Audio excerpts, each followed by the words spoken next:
Hi friends, welcome back to our channel.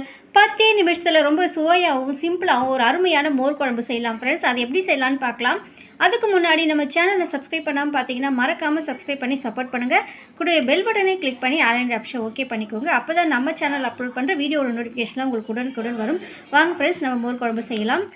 ஒரு 2 spoon அளவுக்கு துவரம்பருப்பு எடுத்து ஒரு 1/2 hour முன்னாடியே ஊற வச்சு எடுத்து வச்சுருக்கோம். ஒரு 1/4 கப் அளவு தேங்காய் எடுத்துருக்கோம். தேங்காய் உடம்பு சின்ன சின்ன பீசஸாக கட் பண்ணி மிக்ஸி ஜாரில் சேர்த்துக்கலாம். இந்த அளவுக்கு நம்ம தேங்காய் எடுத்துருக்கோம். தேங்காய் எடுத்து மிக்ஸி ஜாரில் சேர்த்துக்கோங்க. இது கூடவே நம்ம ஒரு 2 துண்டு இஞ்சி அதையும் சேர்த்துக்கோங்க. பச்சை மிளகாய் காரத்துக்கு ஏற்றாற்போல் ஒரு 6 நம்பர் நம்ம சேர்க்குறோம். இது கரெக்டான அளவாக இருக்கும். ரொம்ப காரமாகவும் இருக்காது, காரம் மீடியமான காரமாக இருக்கும். சீரகம் ஒரு 2 ஸ்பூன் அளவு சேர்த்துக்கோங்க. சேர்த்துட்டு இப்போ இதை நம்ம லைட்டாக குறப்பாக அரைச்சி எடுத்துகிட்டு வந்துட்டோம். அது கூடவே நம்ம ஊற வச்சு எடுத்து வச்சுருக்க 2 ஸ்பூன் துவரம்பருப்பு அதையும் இதோடு ஆட் பண்ணிக்கோங்க. சேர்த்து நல்லா ஃபைன் பேஸ்ட்டாக அரைச்சி எடுத்துகிட்டு வந்துட்டோம். இப்போ நம்ம கெட்டியான தயிராக எடுத்துக்கலாம். கெட்டியான தயிராக எடுத்திங்கன்னா தான் மோர் குழம்புக்கு நல்லாயிருக்கும். பாருங்கள், இந்த அளவுக்கு நல்லா கெட்டியான தயிராக எடுத்துருக்கோம். இப்போ இதை நம்ம ஒரு பீட்டர் வச்சோ இல்லை ஒரு விஸ்கு வச்சோ நல்லா பீட் பண்ணிக்கோங்க. இல்லை நீங்கள் மோர் கடையிற மத்து இருந்தாலும் நீங்கள் கடைஞ்சி எடுத்துக்கலாம். இந்த மாதிரி நல்லா பீட் பண்ணிக்கோங்க. ஸோ இந்த மோர் குழம்பு இந்த அடிக்கிற வெயிலுக்கு பார்த்திங்கன்னா ரொம்பவே குளிர்ச்சியாகவும், நம்ம இதில் சேர்த்துருக்கக்கூடிய இஞ்சியும் நல்லா டைஜஷன் ஆகும், சீரகமும் நல்லா டைஜஷன் ஆகும். ஸோ ரொம்பவே ஹெல்த்தியானதாகவும் ரொம்பவே சிம்பிளாக நம்ம செஞ்சிடலாம். இப்போ இதனால நம்ம பீட் பண்ணிட்டோம். காய்கறிகள் இல்லாத ரொம்பவே சிம்பிளான இந்த மோர் குழம்பு ரொம்பவே டேஸ்ட்டும் நல்லாயிருக்கும். இப்போ இதனால நம்ம பீட் பண்ணிட்டோம். இப்போ ஸ்டவ் ஆன் பண்ணி ஒரு பாத்திரம் வச்சுக்கோங்க. பாத்திரம் ஹீட் ஆனதும் ஒரு 3 ஸ்பூன் அளவுக்கு ஆயில் ஆட் பண்ணிக்கோங்க. 3 ஸ்பூன் அளவுக்கு ஆயில் ஆட் பண்ணிவிட்டோம். ஹீட் ஆனதும் 1/2 ஸ்பூன் அளவுக்கு கடுகு ஆட் பண்ணிக்கலாம். கடுகு வெடித்ததும் காய்ந்த மிளகாய், கருவேப்பிலை சேர்த்துக்கோங்க. 3 காய்ந்த மிளகாய், கொஞ்சமாக கருவேப்பிலை சேர்த்துக்கலாம். கருவேப்பிலையும் சேர்த்து ரோஸ்ட் ஆனதுக்கப்புறம் ஒரு 1/4 ஸ்பூன் அளவுக்கு மஞ்சள் பொடி ஆட் பண்ணிக்கோங்க. மஞ்சள் தூள் ஒரு 1/4 ஸ்பூன் பெருங்காய பவுடரும் ஆட் பண்ணிக்கலாம். ஸ்டவ் லோ ஃப்ளேமில் வச்சுக்கோங்க.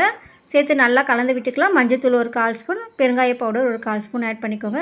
இப்போ சேர்த்து நல்லா நம்ம கலந்து விட்டுக்கலாம். ஒரு செகண்ட் நல்லா மிக்ஸ் பண்ணி விட்டால் போதும். இப்போ நம்ம நல்லா கலந்து விட்டுட்டோம்.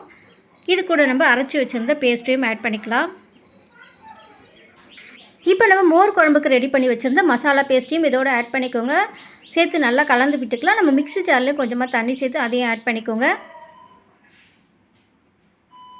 நமக்கு மோர் குழம்பு எந்த அளவுக்கு திக்காக வேணுமோ அதுக்கேற்ற மாதிரி பார்த்து நீங்கள் தண்ணி ஆட் பண்ணிக்கலாம். நம்ம மிக்ஸி ஜாரில் கொஞ்சமாக தண்ணி சேர்த்து அதையும் ஆட் பண்ணிட்டோம். இப்போ நல்லா கலந்து விட்டுக்கிட்டு தேவையான அளவு தண்ணியும் ஆட் பண்ணிட்டோம். இப்போ சால்ட் ஆட் பண்ணிக்கோங்க. கல்லுப்பு ஆட் பண்ணிக்கலாம். கல்லுப்பு சேர்த்து நல்லா கலந்து விட்டுக்கலாம். நம்ம மோர் குழம்புல சேர்த்துருக்க துவரம்பருப்பு, சீரகம், இஞ்சி, பச்சை மிளகாய்லாம் பச்சையாகவே அரைச்சி சேர்த்ததுனால அதனுடைய பச்சை வாசலாம் போக வரைக்கும் ஒரு 2 நிமிஷம் நல்லா மூடி விட்டு கொதிக்க விட்டுடலாம். ஒரு 2 மினிட்ஸ் நல்லா கொதிக்கட்டும். நல்லா சலசலன்னு கொதித்து வரட்டும். இப்போ பாருங்கள், ஒரு 2 மினிட்ஸ் ஆகிடுச்சு. நம்ம ஓப்பன் பண்ணி பார்க்கலாம். இப்போ நல்லா கொதிச்சிடுச்சு. ஒரு 2 மினிட்ஸ் நல்லா கொதிச்சிடுச்சு. நல்லா கொதிச்சதுக்கப்புறம் ஸ்டவ் ஆஃப் பண்ணிவிடுங்க. ஸ்டவ் ஆஃப் பண்ணிவிட்டு தான் நம்ம பீட் பண்ணி வச்சுருந்த மோரை நம்ம இதோடு சேர்க்கணும். ஸ்டவ் ஆஃப் பண்ணிவிட்டு தான் சேர்க்கணும். நீங்கள் அப்படியே சேர்த்து மோரை சேர்த்ததுக்கப்புறம் கொதிக்க விட்டுட்டிங்கன்னா குழம்பு திரிஞ்சு வந்துடும். ஸோ இப்போ சேர்த்து நல்லா கலந்து விட்டுக்கலாம். பாருங்கள், பார்க்கவே எவ்வளோ சூப்பராக வந்திருக்கு மோர் குழம்பு. ரொம்பவே 10 நிமிஷத்தில் ரொம்பவே சூப்பராகவும் டேஸ்ட்டாகவும் நம்ம மோர் குழம்பு ரெடி பண்ணிட்டோம். இந்த மோர் குழம்புக்கு சைடிஷாக நமக்கு அப்பளம், ஊறுகாய் இருந்தாவே போதும். ரொம்பவே சூப்பரான காம்பினேஷனாக இருக்கும். ஸோ இப்போ இந்த ஸ்டேஜில் நம்ம கொத்தமல்லி இலைகளை தூவி இறக்கிக்கலாம்.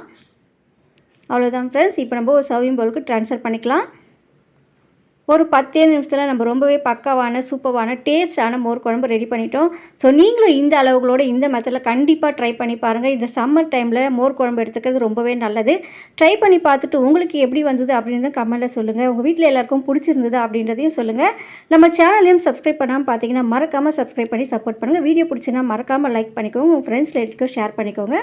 நெக்ஸ்ட் இன்னொரு வீடியோவோடு உங்களை சந்திக்கிறேன். Okay friends, thank you.